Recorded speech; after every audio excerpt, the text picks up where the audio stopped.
Fala, meus queridos, tudo tranquilo, tudo beleza? Eu sou o Felipe Pena e hoje a gente vai trocar uma ideia aqui nesse vídeo de hoje sobre função quadrática, tudo bem? Se você está chegando agora nesse vídeo, saiba que esse vídeo faz parte de um curso que eu estou oferecendo para vocês gratuitamente, chamado de Gabaritando o Enem. Nesse curso a gente vai tratar dos temas que têm maior incidência, tá? Dos temas que mais caem no Enem. Então, se você chegou aqui nesse vídeo, eu aconselho você ir na descrição do vídeo que eu deixei assim, playlist Gabaritando o Enem e o link para que você tenha acesso a todos os vídeos que nós já postamos, tá bom? A gente está já na aula 10, a gente já tratou sobre PG, PA, função afim, probabilidade e outros assuntos que eu acho importante você começar a assistir desde o começo, tá legal? Agora que você já sabe sobre isso, não esquece de deixar o like e se inscrever no canal, que isso ajuda bastante o nosso trabalho. Então, nós temos aqui como definição que a nossa função quadrática é definida por f de x igual a x quadrado mais bx mais c. Observa que eu deixei de verde o a, o b e o c, tá? É importante ressaltar que o a e o b e o c têm que pertencer ao conjunto dos reais, tá bom? E o a tem que ser diferente de zero. Você pode me perguntar o seguinte, Felipe, por que que a tem que ser diferente de zero? Porque se a for igual a zero, a gente vai cair numa função, ó, a igual a zero, a gente cai na função afim, que foi a função que a gente estudou na aula passada, tudo bem? Então, para que seja uma função quadrática, o a tem que ser diferente de zero. O primeiro passo para estudar uma função afim é estudar o gráfico com relação aos coeficientes. Então, por exemplo, o primeiro coeficiente que a gente vai estudar é o coeficiente a. Nós temos aqui um plano cartesiano, ó, x e y, e vou desenhar aqui outro x e y. Para analisar o coeficiente a, a gente tem que entender o seguinte: a cara de um gráfico de uma função quadrática é uma parábola, que ela pode ser dessa forma, com a concavidade para cima, ou dessa forma, com a concavidade para baixo. Tudo bem? Quando o gráfico tem essa cara, ó, a gente pode chamar de parábola feliz, se a gente fizer os olhos aqui e o nariz, a gente chama de concavidade para cima e o a é maior que zero. Então, só de bater o olho na função, se a for maior que zero, ela vai apresentar uma concavidade para cima. Agora, a menor que zero vai ter uma concavidade para baixo, funçãozinha triste. Tudo bem?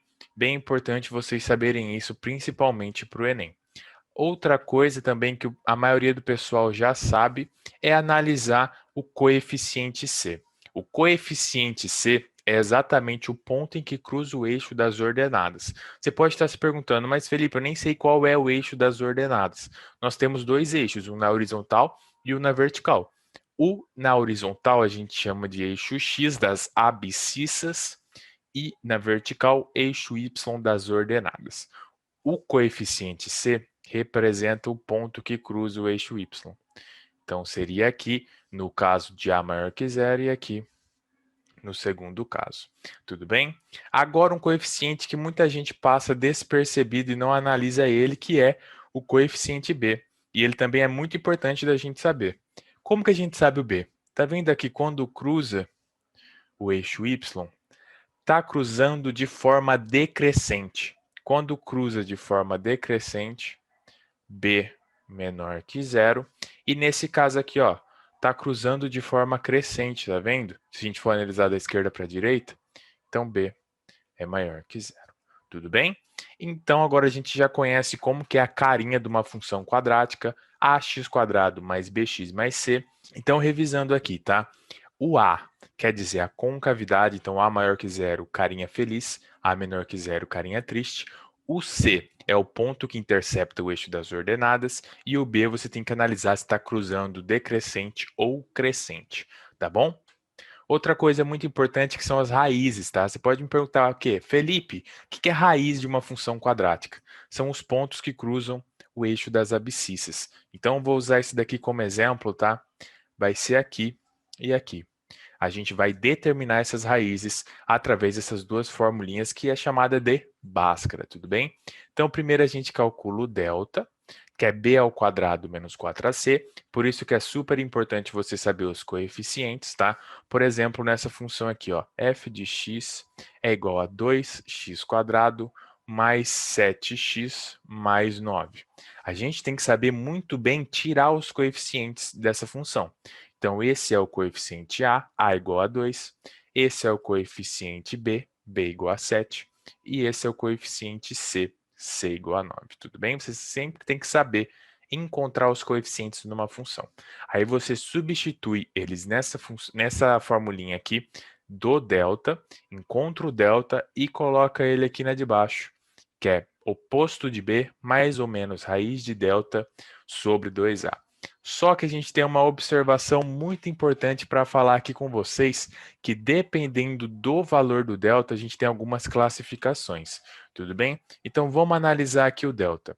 Eu vou fazer 3 planos aqui para vocês, para ficar de forma simples e de boa, tudo bem?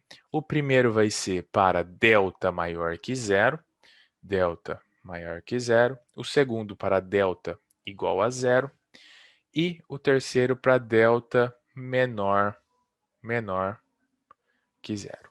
Tá bom? Vou trocar aqui a caneta para ficar de forma mais fácil. Vou colocar um verde. Quando delta é maior que zero, nós vamos cruzar em 2 pontos, tá? Então, vai cruzar nesse ponto e nesse ponto aqui. Ou seja, quando delta é maior que zero, nós temos duas raízes diferentes. Grave isso que é muito importante. Delta maior que zero, duas raízes diferentes. Agora, quando delta é igual a zero, a gente cruza só num ponto aqui, tá? Só que observa bem, é um erro muito comum. Muita gente fala que quando delta é igual a zero tem uma raiz, mas não é assim que funciona. Nós temos duas raízes de mesmo valor. Vai cruzar no mesmo ponto, mas nós temos duas raízes de mesmo valor. Agora, quando delta é menor que zero, nós temos o gráfico flutuante, tá? Não temos raízes. Lógico, a gente está trabalhando dentro do conjunto dos reais, tá? Nós teremos raízes imaginárias aqui. Mas para a gente que está trabalhando no conjunto dos reais, não tem raízes. Excelente? Então, vamos fazer um exemplo aqui, tá? Para a gente fixar o que a gente aprendeu. Então, dada a função do segundo grau, f de x igual a menos x quadrado mais 14x menos 40, determine as raízes. Então, primeiro a gente vai calcular o nosso delta, que é b ao quadrado menos 4ac. Primeiro, o que é o a? O a é menos 1. E o b? O b é 14. E o c, menos 40. Beleza. Então, delta é b ao quadrado, 14 ao quadrado, menos 4 vezes menos 1, vezes c, que é menos 40. Beleza. Vamos fazer aqui 14 ao quadrado, 14 vezes 14, que vai dar 16. 4 vezes 1, 4, mais 1, 56, e aqui 4 e 1. Vai dar 196, então delta é igual a 196. Aqui, menos 1 vezes menos 40, mais 40 vezes menos 4, menos 160. Então, nós temos um delta igual a 36. Voltando alguns slides atrás, delta deu 36, a gente vai cair nesse aqui, ó. Delta maior que zero, vamos ter duas raízes diferentes, tá bom? Então, bora. Agora a gente vai colocar nessa formulinha para descobrir as raízes. Então, nós temos que a raiz vai ser o oposto de b. Então, x vai ser o oposto de b. Se b é 14, vai ser menos 14. Mais ou menos raiz de 36. Mais ou menos raiz de delta, que é 36. Sobre 2a, tá? Sobre 2a. Como o a é negativo, vai ser sobre menos 2, então, tá bom? Então, vai ficar o seguinte, ó. Nós temos, primeiro, a gente vai analisar como positivo e depois como negativo. Então, x1 vai ser menos 14 mais 6 dividido por menos 2. E o x2? Menos 14 menos 6 dividido por menos 2. Então, vai ficar o seguinte, ó. Você deve R$ 14 para alguém e você paga 6. Você vai continuar devendo 8, pagou, vai ficar com quanto aqui? Vai ficar com 4. Beleza. Então, a primeira raiz, 4. E a segunda? Deve 14, deve 6. Menos 20 dividido por menos 2, que é igual a mais 10. Então, nós temos as duas raízes, que é 4 e 10. Beleza? Só que você percebeu aqui que nesse caso a gente demorou bastante para encontrar as raízes dessa função. Nós temos outra forma de encontrar as raízes, que é por soma e produto, tá? Então nós temos aqui a primeira, que é a soma, e segundo, que é produto. Essa forma também relaciona os coeficientes a, b e c da função. Então nós temos que a primeira raiz mais a segunda raiz é igual a menos b sobre a. Primeira raiz vezes segunda raiz, C sobre A. Então, bora botar em prática? Ó, some produto dessa função f de x igual a x quadrado menos 6x mais 5. Primeiro passo, a gente tem que pegar quem é o A, o B e o C, não é mesmo? Então, o A vai ser 1, o B menos 6 e o C é 5.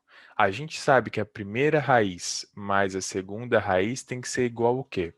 Tem que ser igual a menos b dividido por a. Então, menos 6 com menos vai dar 6 dividido por 1. E a primeira vezes a segunda tem que ser igual a c sobre a. Então, a 5 dividido por 1. Tá, agora você vai pensar o seguinte. Quais números somados resultam em 6 e multiplicados resultam em 5? Você vai, nesse caso, é fácil pensar assim, tá? Existem algumas funções que é mais fácil você usar o Bhaskara mesmo e fazer dessa forma. Mas nesse caso é bem simples, tá? 5 e 1. Por quê? 5 mais 1 é 6, 5 vezes 1 é 5. Então você consegue encontrar as raízes de forma bem mais simples, bem de boa, nesse caso com soma e produto. Deixa aqui embaixo nos comentários qual forma você acha mais legal de encontrar raízes. Eu prefiro soma e produto, mas a maioria dos meus alunos eu confesso que eles preferem Bhaskara. Tranquilo? Agora, o último assunto que a gente vai tratar aqui é o ponto de máximo e ponto de mínimo da função quadrática, que seriam os vértices da função. Então, lembra que eu desenhei o gráfico, por exemplo, dessa forma aqui, quando A é maior que zero, vai ser uma concavidade para cima, certo? E quando A é menor que zero, é uma concavidade para baixo. Concorda comigo? Beleza. Desenhei aqui o gráfico que a gente quer analisar. Agora observa que forma vértices na função. Olha que interessante. Olha esse vértice aqui. Quando A é maior que zero, memoriza isso que é muito importante. Vai ser ponto de mínimo. Tá bom? E quando o A é menor que zero, ponto de máximo. E como que a gente calcula esse vértice? Porque vai ter a componente x, né? E componente y. Para você calcular o x do vértice, é só pegar menos b sobre 2a e y do vértice menos delta sobre 4a. Bora botar em prática isso aqui? Então, aqui, a gente quer determinar o ponto de mínimo ou de máximo dessa função. Analisando, nós temos que a é igual a 1. Então, a é maior que zero, concavidade para cima, a gente vai encontrar um ponto de mínimo, tá bom? Então, o x do vértice, importante falar que é de mínimo, tá bom? Vai ser x do vértice é igual a menos b. O b, nesse caso, é menos 6. Menos com menos vai ser 6 sobre 2 vezes a, que é 1. 6 sobre 1, que é 6. E o y do vértice? A gente vai ter que calcular o delta. O delta é b ao quadrado menos 4 vezes a vezes c. O b é menos 6. Menos 6 ao quadrado, 36. Menos 4 vezes 1 vezes o c, que é 5. Então, nós temos o quê? 36 menos 20, o nosso delta é 16. Então, vai ser menos 16 sobre 4, que vai dar menos 4. Então, esse pontinho aqui que a gente chamou de mínimo, tem as coordenadas para x, 6, e para y, igual a menos 4. A gente pode analisar, nesse caso, se está certo ou não. Como? Analisando em que quadrante que está esse gráfico. Então, como que vai ser? Ó? Primeiro quadrante, nós temos x maior que zero e y maior que zero. No segundo quadrante, x menor que zero, y maior que zero. No terceiro quadrante, tanto o x quanto o y são menores que zero. E no quarto quadrante, o x é maior que zero e o y é menor que zero. Beleza, meus queridos? Então, o vértice aqui, ponto de mínimo da função x ao quadrado menos 6x mais 5, é o vértice 6 para x e menos 4 para y, tranquilo? Então, esse foi o vídeo de hoje. Se você gostou, manda aí para o seu amigo que está estudando para o Enem. Não esquece de já deixar o seu like e verifica aqui embaixo se você já é inscrito do canal, porque mais de 70% do pessoal que assiste os nossos vídeos ainda não se inscreveu. Tranquilo? Na próxima aula, a gente vai fazer algumas questões de função quadrática, função de segundo grau, que caíram na prova do Enem. Beleza? Valeu e até a próxima.